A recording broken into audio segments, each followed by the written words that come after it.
Welcome to the Love Sessions. I'm Nori, and my beautiful, amazing, sparkly, gorgeous, magical, genius co-host is Lily. Okay. I can see you're trying to outdo yourself every time. I am. And I love it. That's so much fun.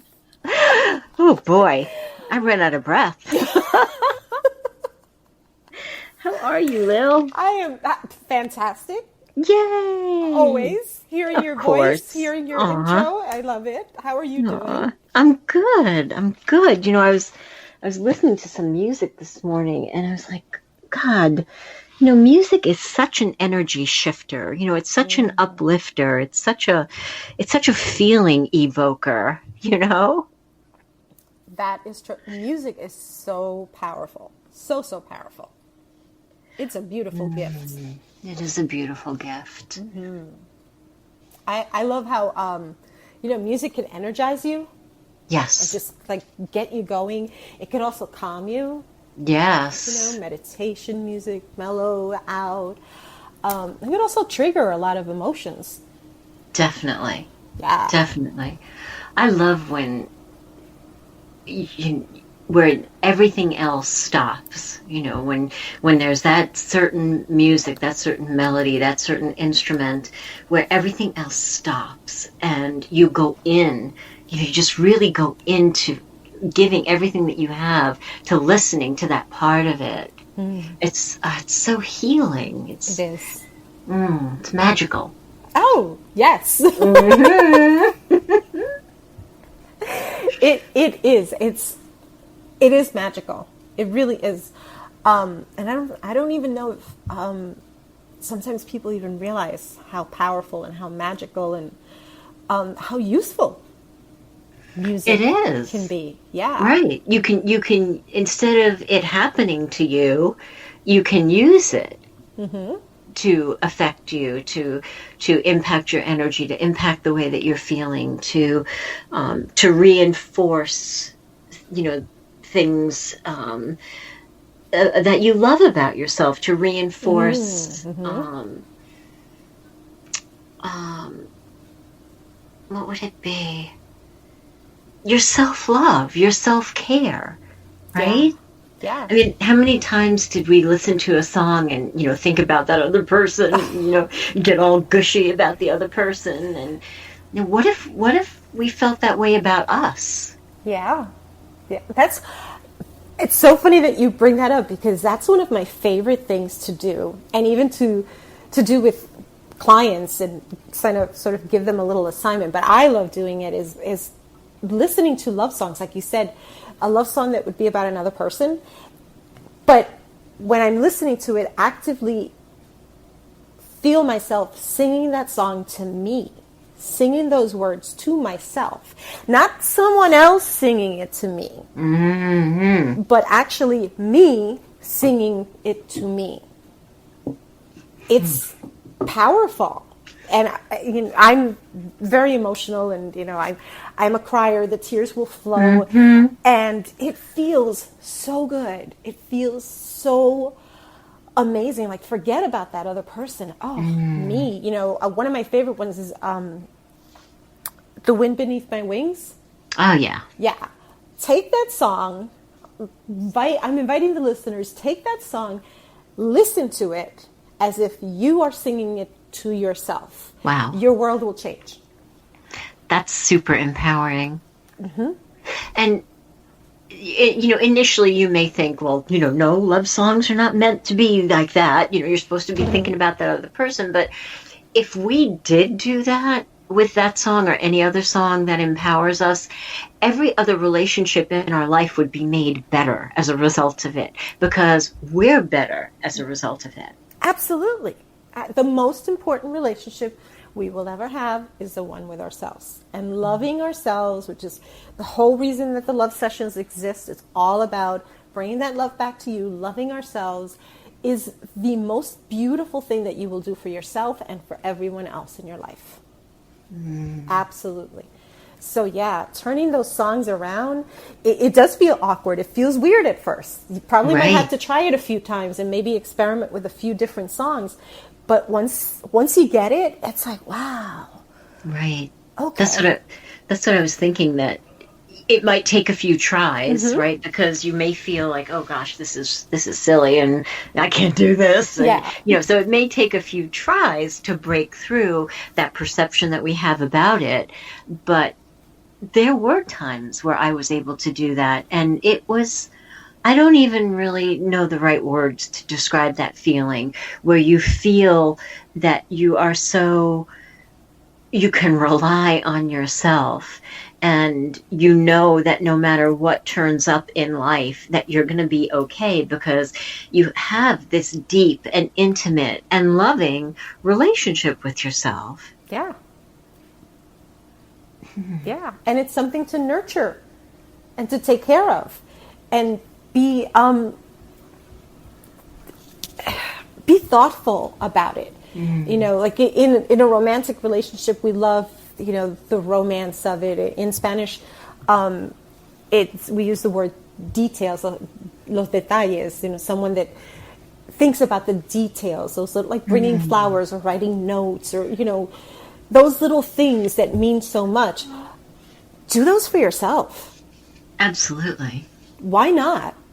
Who says you can't? Well, you can. Exactly. Yeah. I mean, I'm always talking about buy yourself flowers. Buy yourself flowers, even if they're just, from the corner grocery store, $2. Yep. They will make you feel good. Right.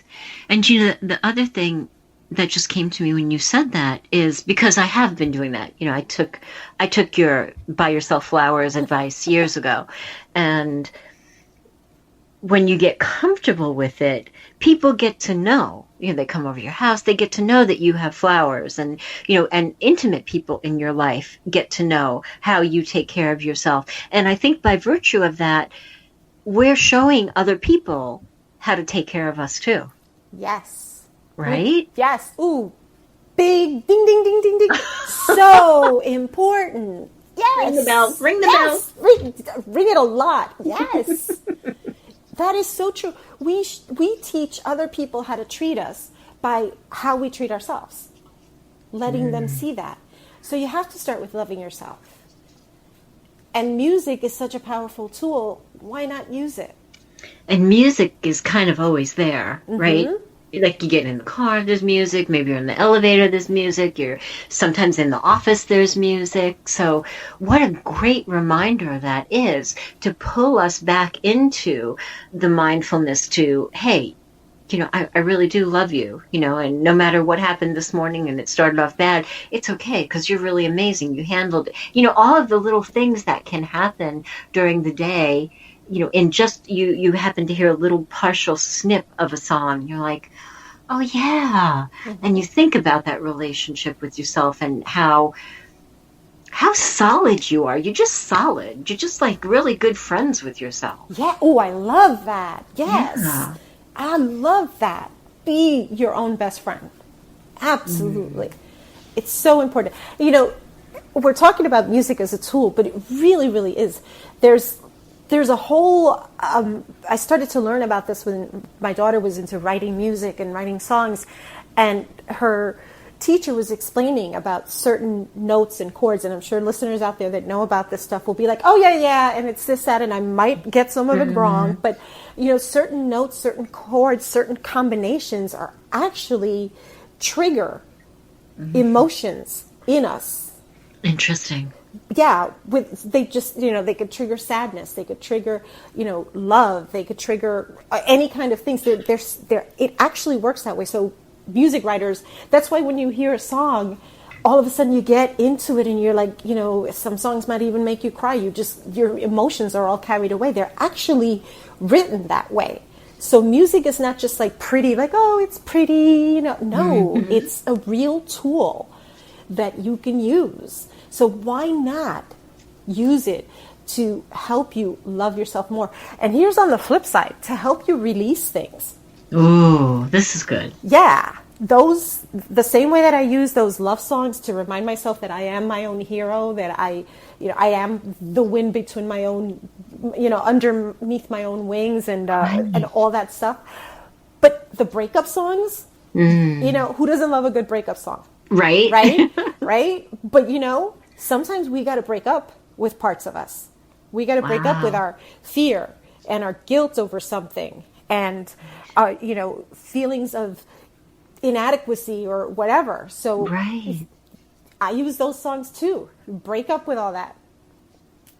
Wow, that's so good. Yeah, and it helps pump up, it helps that courage.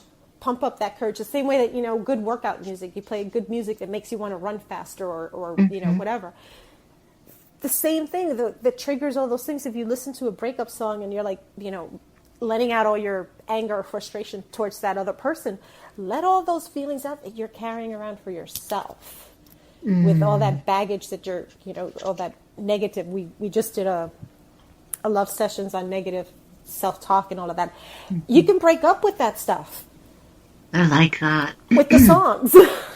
I like that. You do have to break up with things that no longer serve you. I like that. Yes. It's so interesting because we're so good at remembering all of the things that are not good about us, and we're not that good about owning, right? About saying, yeah, this is good about me, and it's really good.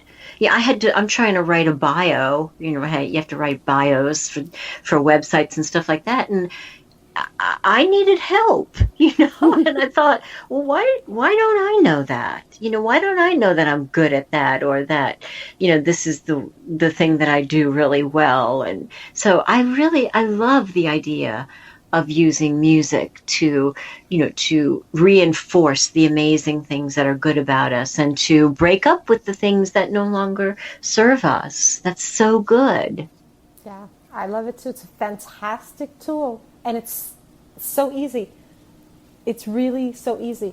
It's because it's so accessible to us. Take your favorite love song and just play it back to yourself. Yeah, let it be awkward for a few minutes or something, but really then think about those words. Even if you just read the lyrics and think like, wow, saying that to myself, like, wow, what a great feeling. Kind of being on the other side of it now, having done exercises like that, I have a hard time now, like applying those lyrics to other people, because some of them really shouldn't be applied to another person. Because no, you really can't ever be that for me because I'm that for me. Yes, right? Yes, that's exactly what ends up happening. That's so funny.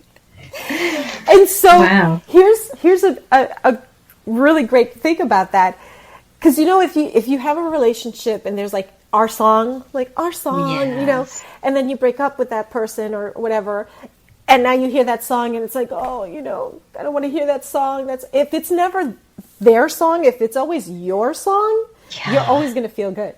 Exactly. That's so funny. Could you imagine? I can't even imagine yet, but I'm beginning to wonder, what would it feel like to write yourself a love song? Wow. I mean, it would be awkward in the beginning, right? Maybe a little, but wow. That's a great exercise, yeah. That sounds really powerful. Yeah. I love that. I've never thought about that, but yeah. Wow. That sounds fantastic. That's like, kicking the whole write yourself a love note thing, kicking it up a few notches there. Right? Mm-hmm. I don't know. Well, I think I'm going to try it. You probably never hear it, on the radio, but I think I'm going to try it. Why not? I might give it a shot too. You are? Yeah, you definitely won't hear me sing it, but okay. Well, you know what? We can talk about it. We can talk about it in another love session. See how it goes. Okay. All right. We will update. All right. I'm going to go do it now while the inspiration is high. Okay. All right. Thanks, Lil. Bye-bye, honey. Bye, everybody.